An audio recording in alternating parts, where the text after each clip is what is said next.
dream I know deep up my feelings for you. Watch.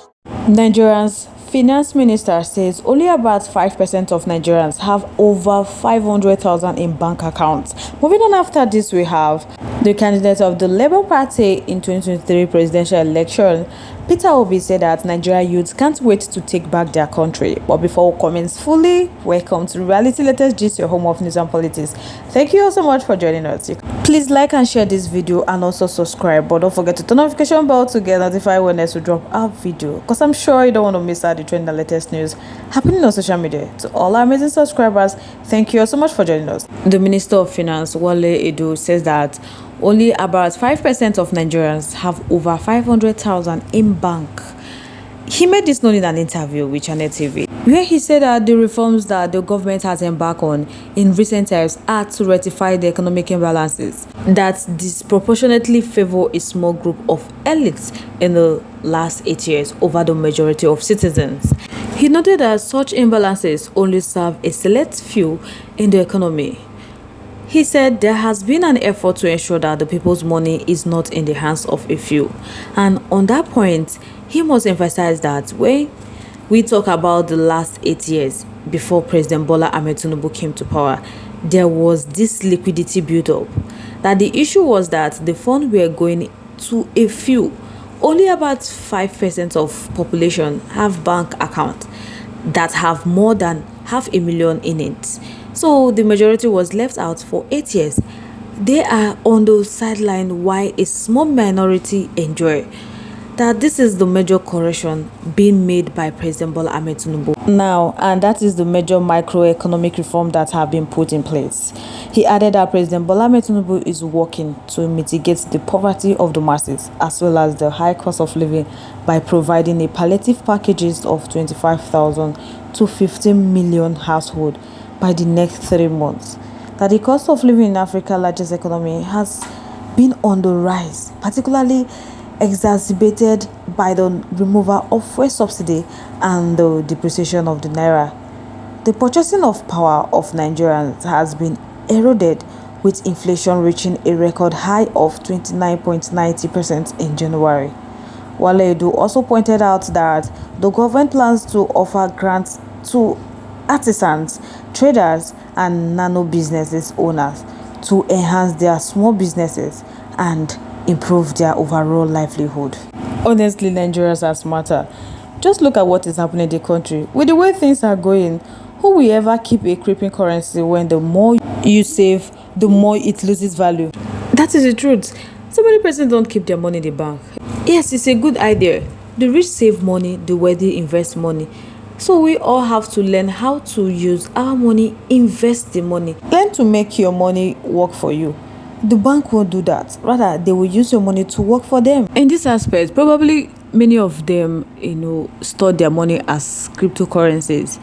Who want to save money in a currency that devalues every day? That is why they are running away from it. And I want to ask, what is the percentage of Nigerians earning over 1 million monthly in corporate organizations?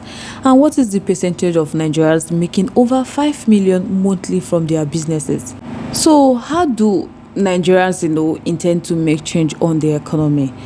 Because this information Wale Edo is passing, what would the Nigerians do with it? The only language they understand now is how the government intend to make changes on the economy.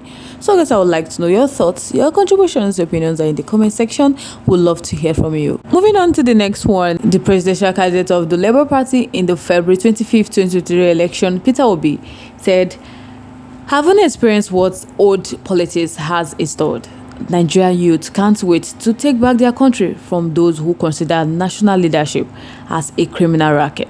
Peter Obi said this at an event with the team Redefining Our Option and Consolidating Our Legacy, organized by Obedient Support Group in Abuja. The event was organized to coincide with the first anniversary of the February 25th, 2023 presidential election. Peter Obi, in his speech titled Tribute to Hope, said that, among other things the nation has heard us, the youth has carried the mantle of changing their destiny and the direction of our country. So they cannot wait to take back their country from those who regard national leadership as a criminal racket. He saluted what he referred to as the Biden faith and solidarity of all those Nigerians who supported the Obidat presidential campaign and the Labour Party through the campaign and the elections. He also saluted the patriotism and freedom of choice of those who may not have supported or voted for them. He saluted their courage and tenacity. He said together they made the courageous statement that a new, more prosperous, more united Nigeria is not only possible but also within reach of all Nigerians. Because the people braved the odds and they also defied the pessimism of naysayers. They made incredible sacrifice and clung to the stubborn belief that this land is our country and that the future of this land is ours to shape for our common good and the good of posterity. Peter Obi said that looking back at what happened at the election and the situation in the country today, that we are correct in saying that the old ways of politics should give way to a new progressive Nigerians. In the 12 months since that election, most of the fears we expressed for our nation, if we went the way of old politics, have come to hurt us in frightening forms. Peter Obi said they may have lost an election, but they have won a moral victory of epic proportions. That all the worst fears that they warned might happen have all played out now. That our national economy has been driven into perhaps the worst state in all of our national life. That the population of those classified as multidimensionally poor has climbed astronomically to over 80% of our population. That similarly, unemployment is galloping for a predominantly youthful population. This scenario is dire and frightfully dangerous. The hunger protest has united our people across ethnicity, language, religion, faith and location. That this is another confirmation of their belief that Nigeria are united by the circumstances of their living condition, not by artificial barriers raised by opportunist politicians, that they are now one people under hunger. The Labour Party standard bearer went on to say that just yesterday that he read with sadness the report of how the massive crowd besieged the zonal office of the Nigeria Custom in Yaba to purchase the discounted 25 kg rice offered by the custom service.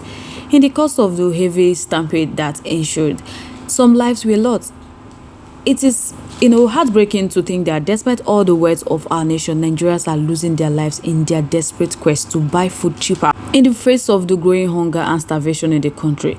The former Anambra State Governor noted that the patriotism of Nigerians, even in the face of daunting challenges. He said wherever he has gone all over Nigeria, north, south, he has been struck by the reality of poverty, deprivation and suffering, sometimes written boldly on the faces of people.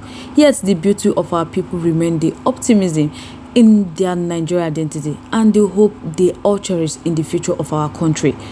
None of the poor people that he has encountered has ever wished they were not Nigerians. Only the contrary, the consensus among them is that Nigeria is a good place ruled mostly by bad leaders. Peter Obi also used the opportunity to pass a message of hope to all Nigerians, particularly his supporters. He said despite the current problem and setback as a nation, that he is glad to reassure his supporters and compatriots that there is nothing in their dark experience that has dampened by resolve and optimism in the possibility of the new Nigeria that they all strove so hard a year ago to ensure. And nothing has happened to discourage the resolution or optimism about the goal they fought for. That a greater, more compassionate, more prosperous and more equitable new Nigeria is possible. He said there is no looking back in the journey to rescue Nigeria. So for him, the journey to a better Nigeria has just begun. So it is a lifelong journey. On that journey, despair is not an option. Surrounded is not a choice. Failure is not even remote possibilities. That's what Peter Obi said. It's possible for him to do that. So guys, I would like to know your thoughts, your contributions, opinions are in the comment section. We'd love to hear from you. Once again, thank you all so much for staying to with us. We really do appreciate. On this note, we have come to the end of this segment. Like, comment, next. Stay safe, guys. Bye.